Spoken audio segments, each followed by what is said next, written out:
La parole est divinement exacte. Nous devons être exacts avec elle. Car la langue qui fausse la parole empoisonne le sang de celui qui ment. On dit que la parole est comme un plat délicieux. Il serait dommage de ne pas la partager. Alors, prêtez-moi vos oreilles pour qu'ensemble, nous partageons ces paroles. Mais mes paroles, pour être partagées, a besoin de la participation de tout le monde. Voulez-vous partager la parole avec moi? Oui. Votre huile est tellement mitigée que je me demande ce que je veux faire. Ah, avec un oui aussi lumineux comme le soleil de Marseille aujourd'hui, je sens que nous pourrons commencer. Mais avant que la parole ne se partage, il y a une parole rituelle que chacun de vous devra prononcer. Et toutes les fois que je dirai « Sit Komde », vous me répondrez « Doxé ». Parole de vérité, Doxé, dans ma langue, le moré raconte. Sit Komde, Sit Komde, Wilila Delikola, Wilila Delikola, tout le monde. Wilila Delikola, Ombe Wilila Delikola, hey, Wilila Delikola, hey, Wilila Delikola, Wilila Delikola, Ombe Wilila Delikola. Don't let me get me for, don't let me get me for, don't let me get me for, yeah, don't let me get me for. Wilila Delikola, hey, Wilila Delikola, Wilila Delikola, Ombe Wilila Delikola. Mimo, ya, ya, yeah, Tabita, Mimo, ya, ya, yeah. Mimo, ya, ya, yeah, Kenita, Mimo, ya, ya, yeah. Wilila Delikola, Wilila Delikola, Wilila Delikola, Ombe Wilila Delikola, Wilila Delikola, Wilila Delikola, Wilila Delikola, Ombe Wilila Delikola, Ombe Wilila Delikola. Sit Komde, Sit Komde. C'était un roi qui se prenait pour le nombril du monde. Il se sentait le plus beau et le plus fort. C'est normal. Ce roi était l'incarnation physique du sadisme, sinon de la méchanceté. Tous les matins, après son réveil et après son petit déjeuner copieux, il aimait assister à son spectacle favori. Il s'installait confortablement sur son trône et il faisait défiler des esclaves. À certains, il leur demandait de lécher des couteaux tranchants. C'était son grand plaisir. À d'autres, il leur demandait d'avaler des braises ou de lécher des flammes. Tel était son grand plaisir. Ce qu'il détestait le plus, c'était que quelqu'un soit célèbre.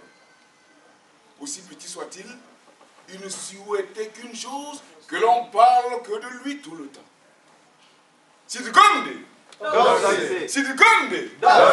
Seulement, dans ce royaume, au fin fond de la forêt, vivait un sage, un homme plein de savoir et de connaissances. Ce vieillard s'appelait Bangda. Et d'année en année, des disciples ont commencé à quitter des régions lointaines pour venir apprendre son enseignement. On parcouru des villages les plus reculés pour venir apprendre son enseignement. C'est ainsi que d'année en année, la célébrité de ce vieillard isolé au fin fond de la forêt a fait le tour des villages, des quartiers, des villes. Un jour, cette grande célébrité est venue tomber dans les oreilles royales. Hein? Quand Nabat-Tébieré a entendu cela, il est rentré dans une colère terrible. Il a convoqué le chef de ses armées et il a fait encercler la forêt par plus de 20 000 hommes. Le soir même, le vieillard Bangda avait les deux mains liées au dos comme un vulgaire voleur. Et c'est ainsi qu'il a été conduit au palais. Le lendemain, le roi avait convoqué toute la ville devant son palais. Il était confortablement installé dans son trône. Face à cette grande foule, le roi se lève solennellement, prend la parole et dit: voilà votre prétendu sage, votre prétendu savant, votre prétendu poète. Viens, vieillard Bangda, il paraît que ta connaissance est totale et que tu sais tout. Alors, tu vas faire un grand plongeon dans cette grande connaissance et répondre à cette question. Si tu te trompes, le bourreau ici présent te tranche la tête immédiatement. Wow. Écoute bien la question. Quand on laisse tomber un pilon dans le mortier, d'où vient le bruit? C'est du Gombe. Je sens que plus que jamais, le vieillard Bangda a besoin de votre aide. Y a-t-il des gens ici capables de lui souffrir la bonne réponse, sinon il va mourir? Selon vous, lorsqu'on laisse tomber un pilon dans un mortier, d'où vient le bruit? Dans le mortier? Du mortier? Du mortier? Oui. Vous êtes sûr? Oui. C'est votre dernière réponse? Oui, non, oui, c'est bien. Hein? Si, du mortier? Du mortier. Qui va le sauver? Quand on laisse tomber un pilon dans un mortier, d'où vient le bruit? Du vent. Voilà un poète. Qui va le sauver? Du mortier et du pilon. Du mortier et du pilon. Vous êtes sûr de votre réponse? Oui. C'est votre dernière parole? Oui. On l'applaudit très fort. En effet, c'est vrai. Comme Demba, mon frère, le vieillard a répondu: votre majesté, je pense que le bruit vient des deux. Et le roi de s'énerver en disant: tout le monde sait que le bruit vient des deux. Mais dans quelle proportion d'intensité? Il répond immédiatement: sinon je vais couper la tête à tout le monde. Vraiment, si le vieillard meurt, l'histoire s'arrête. Hein. Alors, dans quelle proportion d'intensité? Est-ce que c'est le mortier qui fait plus de bruit? Est-ce que c'est le pilon? Et à quelle proportion? L'infini. L'infini. Voilà un mathématicien. Tout ce que le Nabat-Tébieré déteste le plus. Hein? Dans quelle proportion d'intensité? Proportionnellement, plus tu tapes, plus le bruit. Plus tu tapes, plus le bruit. Et plus le bruit, plus tu frappes. Proportionnel. Oh là là. Nabat-Tébieré a horreur des poètes. Voilà encore un poète.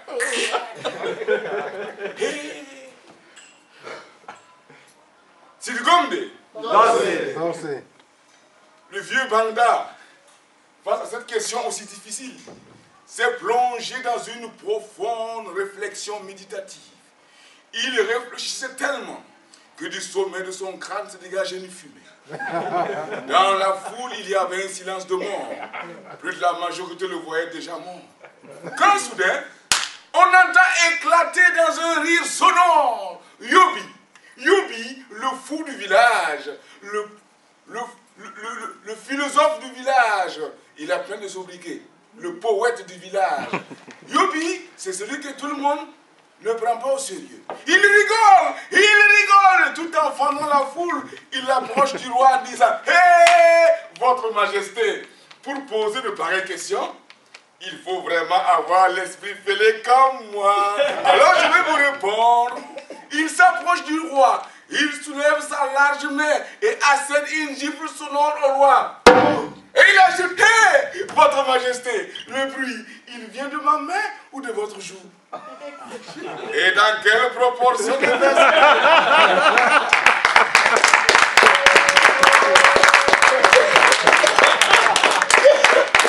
Le roi subitement rejoint son palais. Et c'est ainsi que le vieux sage Bangda a eu la vie sauve. Ceci pour vous dire que très souvent, face à l'arrogance du pouvoir, face à la suprématie et à la mégalomanie des soi-disant puissants, il suffit de petites gens pour donner de grandes leçons philosophiques et morales à tous ces despotes, dictateurs, sanguinaires, nazis, fachos et mondialiseurs du monde. Merci.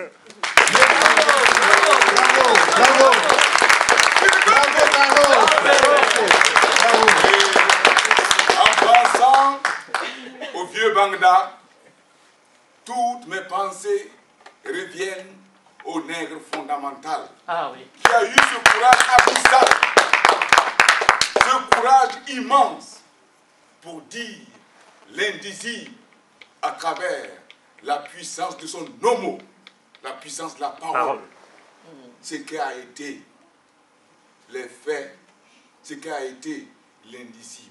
Mais avant qu'on se quitte, j'aimerais, comme Ange vous avait donné un avant-goût, continuer en un clin d'œil à ce poète. Comme le disent les plus grands intellectuels français à sa mort en 2008, que Aimé Césaire est l'un des plus grands, sinon le plus grand poète en langue française qui a réinventé la langue française. Sur ce, je vais inviter mon grand frère Demba pour prendre le langage tambouriné et j'aimerais partager quelques paroles de ce poète avec vous. Tanaï.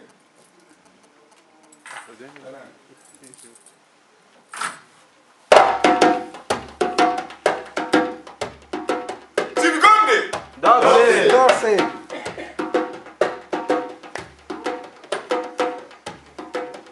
Le maître de la parole, le nègre fondamental, Aimé Césaire, prophétisait il y a plus d'une cinquantaine d'années. Une civilisation qui s'avère incapable de résoudre les problèmes que suscite son fonctionnement est une civilisation décadente. Une civilisation qui ferme ses yeux sur ses principes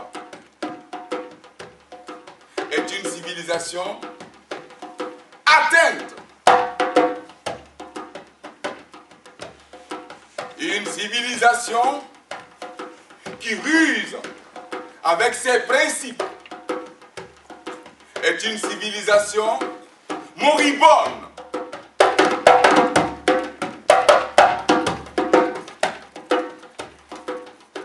Sécurité, culture, juridisme.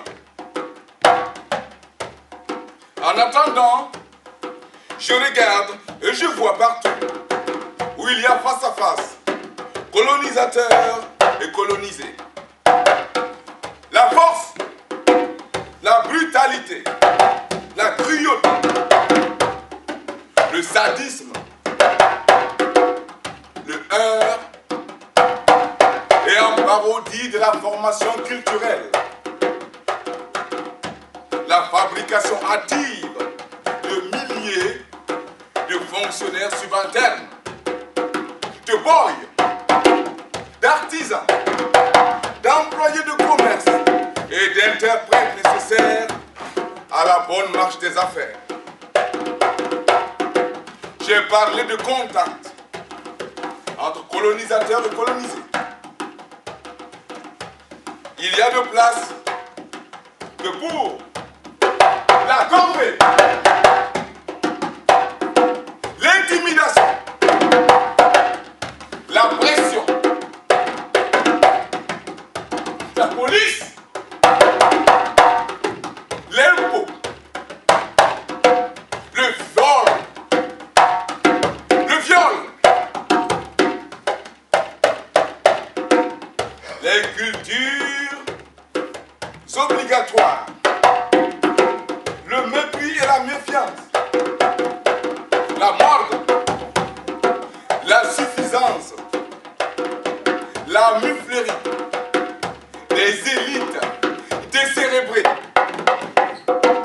des masses aviées, aucun contact humain, mais des rapports de domination et de soumission qui transforment l'homme colonisateur en pion, en archidon, en garde-chiourme, en chicotte, en homme indigène, en instrument de production.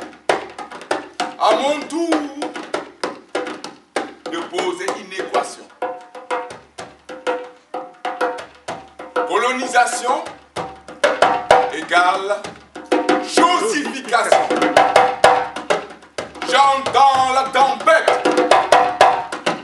On me parle de progrès réalisé, de réalisation, de maladies guéries, de niveau de vie élevé au-dessus d'eux-mêmes. Moi je parle de sociétés vidées d'elles-mêmes, des cultures piétinées, d'institutions minées, de terres confisquées.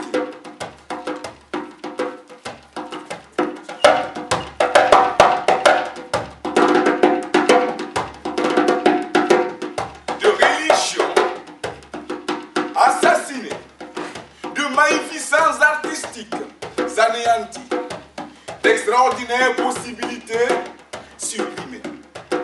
On me lance à la tête des faits, des statistiques, des kilométrages de routes, de canons, de chemins de fer. Moi, je parle de millions d'hommes sacrifiés au Congo-Océan. Je parle de ceux qui, à l'heure où j'écris, sont en train de creuser à la main le port d'Abidjan.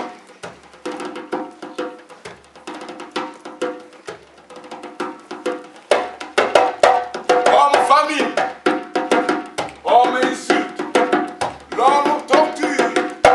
On pouvait à n'importe quel moment le saisir, le rouer de coups parfaitement, le tuer, sans avoir de compte à rendre à personne, sans avoir d'excuses à présenter à personne. Ma bouche sera la bouche des malheurs qui n'ont point de bouche. Ma voix, la liberté de celle qui s'affaisse au cachot du désespoir. Gardez-vous de croiser les bras à l'attitude stérile de spectateur. Car la vie n'est pas un seul spectacle. Car une mère de douleur n'est pas un procénium. Car un homme qui crie n'est pas un ours qui danse. Aimé Césaire de Nègre Fondamental. Merci beaucoup. Voilà. Tous ces mots,